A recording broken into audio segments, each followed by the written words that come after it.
তো বাইক তো দেখি যে রকেট চালায়।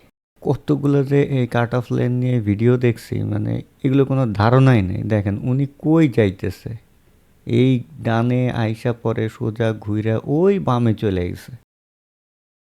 আরে বাস রে ভাই, বাহ, বাইকটা তো সেই চালায়।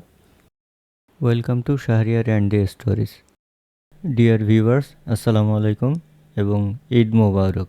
আমরা আজকে একটু ঘুরতে বেরোইছি, তো জানি না এখনও এক্স্যাক্টলি কোথায় যাব, তবে 300 ফিটের দিকে যাওয়ার ইচ্ছা আছে। ঢাকার ভিতরে আসলে ঘোরাঘুরির জায়গা বলতে তো খুবই লিমিটেড জায়গা, এটা আপনারা সবাই জানেন। যাওয়ার মতন তো আসলে ঢাকায় তেমন কোনো জায়গাই নেই। গেলে যাইতে হবে দিয়াবাড়ি, 300 ফিট ঢাকার ভিতরে, এই হলো জায়গা। তা না হলে যাইতে হবে হচ্ছে মিউজিয়াম, এইসব জায়গাগুলোতে। তো যাই হোক, ঠিক করলাম যে না, একটু খোলামেলা পরিবেশের ভিতর থেকে ঘুরে আসি, যে কারণে 300 ফিটের উদ্দেশ্যেই বেরোলাম। ঈদের পরের দিনই মোটামুটি এখন আছি হলো এমইএস ফ্লাইওভারে। তো এসেই দেখি সে এক অবস্থা, মানে ক্যামেরাটাও অন করছি, আর এই যে জ্যামের দৃশ্য আপনারা দেখতেছেন। সামনে অবশ্যই কিছু একটা হইছে, তা না হলে তো এই সময় আনইউজুয়াল এই জ্যামটা। তোমার কথা শুনে মনে হইতেছে তুমি বিরাট জ্ঞানী মানুষ হয়ে গেছো। আচ্ছা, এখানে দুইটা গাড়ি সিআরবিআর এর ফিল্ডে দাঁড়ায় আছে। আল্লাহ, মারামারি করতেছে রীতিমতো। মানে এটা কোনো কথা? ইন্না লিল্লাহ। নিশ্চয়ই হিট করছে পিছন দিক থেকে গাড়িতে, যে কারণে এসে পরে দুই দল, মানে দুইটা গ্রুপে মারামারি শুরু হয়ে গেছে। দেখছো অবস্থাটা কি হয়েছে ওখানে? জিনিসটা আসলে ভালো লাগলো না। ঈদের ছুটিতে এরকম রাস্তায় ও বাবা, তো বাইক তো দেখি যে রকেট চালায়, সেই অবস্থা। ইলন মাস্ক তো মনে হয় এরাই খুঁজবো যদি ভিডিওটা দেখে। এই যে আরেক ভাই সাই করে দেখেন, কাট অফ লেন যেটারে বলে, দারুণ না? কতগুলো যে এই কাট অফ লেন নিয়ে ভিডিও দেখছি, মানে এগুলো কোনো ধারণাই নেই। দেখেন উনি কই যাইতেছে, এই ডানে আইসা পরে সোজা ঘুইরা ওই বামে চলে গেছে। এগুলো কি না করলে হয় না? না না, কাজটা ঠিক হয়নি। লেন তো দেওয়া হয়েছে একটু মেনটেন করার জন্য, আর এখন তো ফাঁকা, এখন তো তাড়াহুড়ার কিছু নেই। তো ফ্যামিলি নিয়ে গাড়িতে থাকলে পরে একটু আমাকে তো সাবধানে চালাইতেই হবে, এটা তো স্বাভাবিক। ফ্যামিলি না থাকলে কি চালাবো না? অবশ্যই সেখানে তো সাবধানতা অবলম্বন করা উচিত। যাই হোক, এই যে ও বাপ রে বাপ ভাই, সিম্পলি একটা জিনিস মানে ক্যালকুলেশন করেন, ও যেই স্পিডে ঢুকলো, আমি যদি আরেকটু ডানে চাপ দিয়ে থাকতাম তাহলে ও কী করতো? একটা ব্রুটাল অ্যাক্সিডেন্ট হইতে পারতো এক্ষুনি। নিজে যখন সিঙ্গেল ড্রাইভ করি তখন তো একটা অবস্থা। ঈদের ছুটিটা তো আতঙ্কে পরিণত হওয়ার সিচুয়েশন দেখা দিছে। ঈদের ছুটি এবং ঈদের আনন্দটা কারোরই যেন মাটি না হয়ে যায়, আমাদের সবারই একটু খেয়াল রাখা উচিত। প্রিয় দর্শক, আমি চলে আসছি বিশ্ব রোড, যে ঘুরে এখন 300 ফিটের দিকে যাচ্ছে। ও বাপরে, বলতে বলতে দেখেন আরও তিনজনকে নিয়ে যাইতেছে আরেক ভাই, মানে সবাই তো দেখি সেই চরম পিনিকে আছে। আজ আমার সব ধারণা পাল্টে গেছে। কথাটা ঠিকই বলেছেন। 300 ফিট সড়কে চলে আসলাম। এখান থেকে যে নীলা মার্কেটের দিকে যাব না, ওটা যাব আমরা হচ্ছে ময়জুদ্দিন চত্বরের দিকে। ওখান থেকে হয়তো আরেকটু সামনে যেতে পারি। ভিউয়ার্স, আপনারা একটা জিনিস দেখেন, 300 ফিট এক্সপ্রেসওয়েতে কিন্তু এইখানে লেন আছে আপনার হলো 4টা। ডান পাশের যে 2টা লেন, এখানে কিন্তু স্পিড লিমিট দেওয়া আছে হলো, আরে বাস রে ভাই, সামনে তো চেকপোস্ট আজকে বসছে কিনা কে জানে।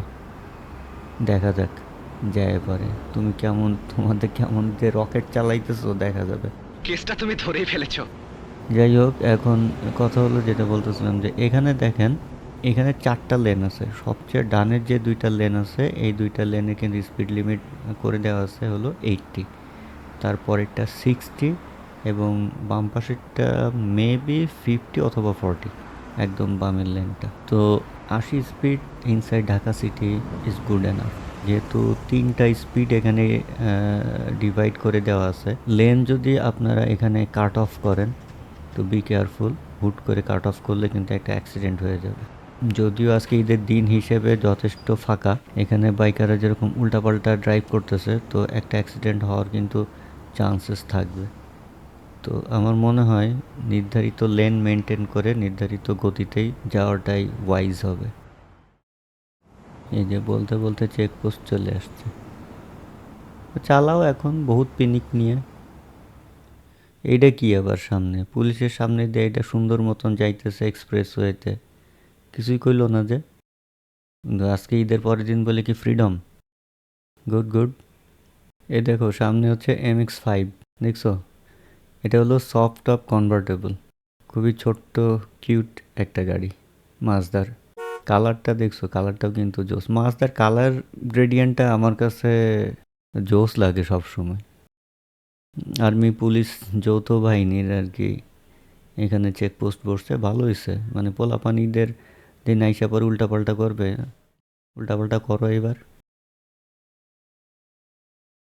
এখন এখান থেকে আমরা বামের লেনটা ধরে চলে যাব ময়জুদ্দিন চত্বরের দিকে, যেটা ভাইরাল হেলিপ্যাড নামে পরিচিত আর কি। তো ওখানে যদি বেশি ক্রাউড হয় আমরা আরেকটু সামনের দিকে যাব। ওই হেলিপ্যাডের মতন এরকম আরও কয়েকটা স্পট আছে, মানে রাউন্ড অ্যাবাউট আছে, যেখানে বেশি ভিতরের দিকে অবশ্য লোকজন যায় না। তো ওদিকে গেলে মোটামুটি একটু ফ্রি পাওয়া যাবে। বাহ, বাইকটা তো সেই চালায়। আমি অতি সাধারণভাবে চলি।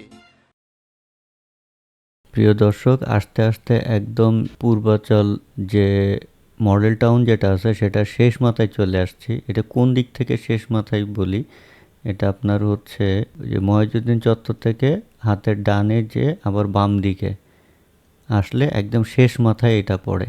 এরপরে কিন্তু আর কোনো রাস্তা নাই, আমরা এখন ইউটার্ন নিয়ে আবার ফিরতেছি। এরকম হেলিপ্যাডের মতো যে জায়গাটা মানে রাউন্ড অ্যাবাউটগুলো আছে, এখানে সম্ভবত 3টা পার হয়ে আসছি এদিক থেকে আসার পথে। মানে সেম আর কি, একটার সাথে আরেকটা তো ইন্টারকানেক্টেড। সামনে যে যদি আবার ডানের লেন ধরি, এইটা না, আরও 2টা পরে, তাহলে ডান দিকে গেলে আপনার ওই যে মহিউদ্দিন চত্বরের দিকে আবার যাওয়া যাবে আর কি, যেখানে মূলত আপনার অনেকগুলো হোটেল রেস্টুরেন্টগুলো তৈরি হয়েছে। সম্ভবত এই জায়গাটা একবার আসছিলাম, তো একই রকম লাগে আসলে এই কয়েকটা জায়গা, মানে প্রায় একই রকম মনে হয় আর কি। তো আমরা ফিরতেছি একটু লোকালয়ের দিকে, বেশি যেহেতু বাসা থেকে বেরোইতে আমাদের একটু দেরি হয়ে গেছিলো, 5:30টার একটু আগে বেরোইছিলাম। তো এখন প্রায় 6:15 বাজে, 6:15, 6:10 বাজে আর কি। সূর্যাস্তের এখনও অনেকখানি বাকি, তারপরও একটু বেশি রিমোট এরিয়াতে না থাকাটাই ভালো ফর সেফটি রিজন। একটু লোকালয়ের দিকে আবার আমরা যে থামবো, ওখানে যে একটু চা খেয়ে আবার বাসার দিকে হয়তো রওনা দিয়ে দিব আর কি।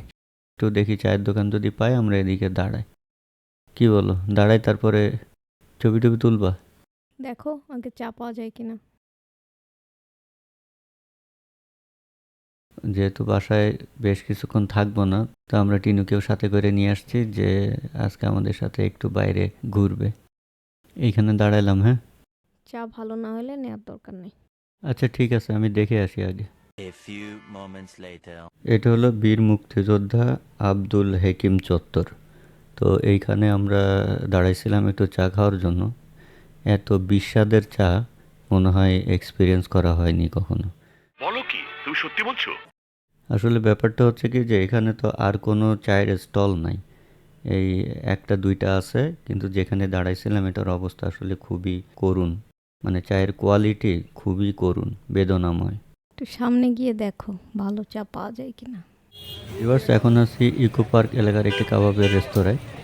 এখানে বিফ শিক আছে 180 টাকা, হারিয়ালি 180 টাকা, চিকেন কাবাব 200 টাকা। মোটামুটি 180 থেকে 250 টাকার ভিতরে বিভিন্ন ধরনের কাবাব আপনারা এখানে পাবেন। আমি অর্ডার করতেছি 2টা কাবাব, একটা বিফ শিক আর একটা হারিয়ালি। কাবাব মোটামুটি খাইলাম, শুধু কাবাব নিয়েছিলাম। এখন আপাতত চায়ের কষ্টটা দূর হয়ে গেছে কাবাব খাওয়ার পরে। তো এই রেস্টুরেন্টের নাম হলো কলাপাতা রেস্টুরেন্ট। লোকেশনটা যদি আরেকটু ক্লিয়ার করে বলি, মহিউদ্দিন চত্বরে এসে হাতের ডানে যদি আপনারা আসেন, 2-3 মিনিট হয়তো গাড়ি ড্রাইভ করলে আপনারা এই রেস্টুরেন্টে পেয়ে যাবেন। তো ভিউয়ার্স, এই ছিল আজকের মতো ঈদ পরবর্তী ব্লগ।